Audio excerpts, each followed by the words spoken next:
Governor of Ekiti State, Ayodele Fayose, in a rage over his frozen account by the EFCC. Mr. Fayose vows to fight back with all he has, but under the ambit of the law.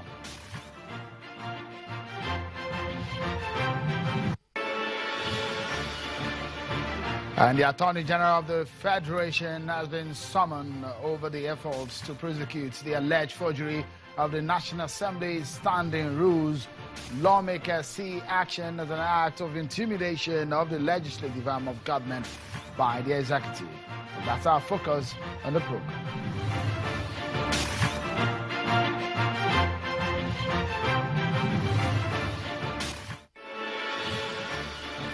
Many thanks for joining us, everyone, wherever you are watching. This is Politics Today live on Channels Television. We're reaching you from our Lagos headquarters in Nigeria. So many issues to discuss on the program today. Some of these issues with legal perspectives to it, but we'll try as much as possible to give you a sense of what all of these mean. But for a moment, we'll take a moment to listen to some of these top political stories we're following right now. Political roundup on Channels Television. Here are your top political stories this time. Ahead of the Edo State governorship election, the Transition Monitoring Group, an indigenous elections observer group, is appealing to the Independent National Electoral Commission to perfect its preparations and ensure that the election is conclusive. The group also urged INEC to purge itself of staff with corruption allegations from the last general elections and ensure that the standard set by the 2015 general election is not eroded. The chairman of the group, Mr. Ibrahim Zikirilai, made the appeal at a press conference by the coalition in Abuja. The election in Edo, of course, primaries has been held, but I think the people of Edo had to keep vigil about the candidates that are pouring up for the election.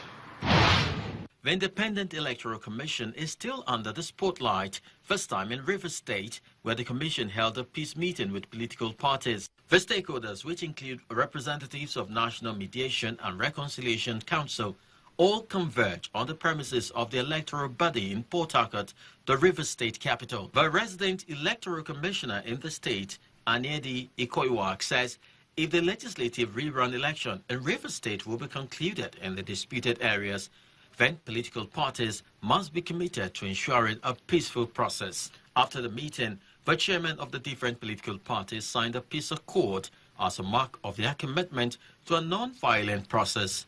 No member of the APC was, however, present at the meeting.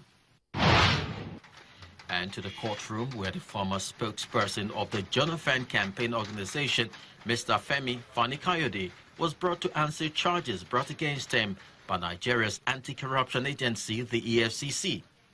The planned arraignment of the former aviation minister, Chief Femi Fani-Kayode, at the Federal High Court in Lagos, however, did not go on today. Though Chief Fani-Kayode was brought to court by the Economic and Financial Crimes Commission alongside his co-defendants, the judge to whom the case was assigned, Justice Suli Hassan, was said to be unavailable. The court registrar says that the judge is attending a judges' conference. Last week, the Economic and Financial Crimes Commission, EFCC, had filed a 17-count charge against Chief Femi Fani-Kayode over an alleged 1.5 billion naira fraud.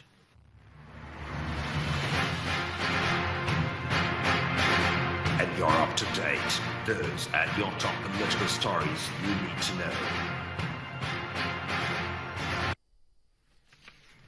Thank you for staying with us on the program. Shall we move into the major discussion of the day? The alleged alteration of the National Assembly standing rules is generating controversies. The fact that some principal officers may be prosecuted is causing more ripples.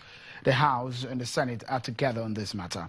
The Senate has summoned the Attorney General of the Federation to appear before its Committee on Judiciary and Human Rights to justify with concrete evidence its allegations of forgery by the leadership of the Senate.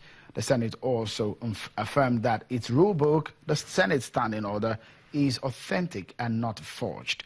The motion, which came under matters of urgent national importance, accuses the executive of an attempt to overthrow the legislature.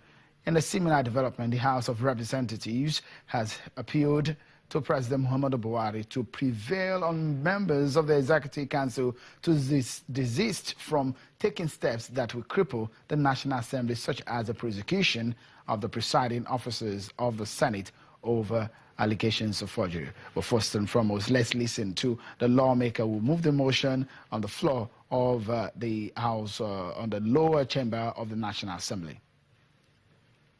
Denounce the recent move by the executive to cripple the National Assembly by filing charges and seeking to arraign the presiding officers of the Senate of the Federal Republic of Nigeria in relation to matters that are wholly the internal affair of the Senate. Recall that the Federal High Court in Abuja issued a ruling on the 27th July 2015, another one on the 4th of August 2015, to the effect that even the allegation of forgery of the standing order is an internal affair of the National Assembly, which should not be pried into by the Inspector General of Police or the Attorney General of the Federation, or even the judiciary. The court expressed being wary that a dangerous precedent is being set for the 8th National Assembly to have its internal proceeding being regulated, perhaps supervised by other arms of government. Honorable Tajuddin Yusuf there, moving that motion. But on the upper chamber of the National Assembly, similar discussion was ongoing. This time around, it was fierce. And they've moved a motion to summon, within 2 days, the Attorney General of the Federation on the same matter. We believe that we owe this country a duty. We owe the constituencies that we represent a duty to ensure that whatever we do in this chamber reflects the content of Nigerian reasoning. And I want to support this motion in totality. I want to assure my colleagues that it is time that we rise up and speak and defend democracy.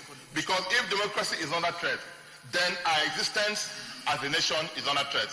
What is happening is judicial corruption or institutional corruption, which we are not going to condone. For Attorney General to just enter a case without you people being invited, I think it is unfair, and I'm worried, I'm scared for Nigerians and for the president. If we allow this thing to continue, there are forces that they want to drill this democracy. This thing is a calculated attempt by the office of the Attorney General, who is being maybe sponsored by other groups somewhere, because this thing is not ordinary. Mandate the Senate Committee on Judiciary, Legal Matters and Human Rights to within 2 days summon the AGF, Attorney General of the Federation, to explain and justify with evidence the basis for his action and why it does not constitute gross misconduct, incompetence, contempt of court, and abuse of office. Those in support of this prayer say aye. Those against saying nay, the ayes have it. 2, that the Senate Rule 2015 is not forged, and it is the authentic rule of the Senate.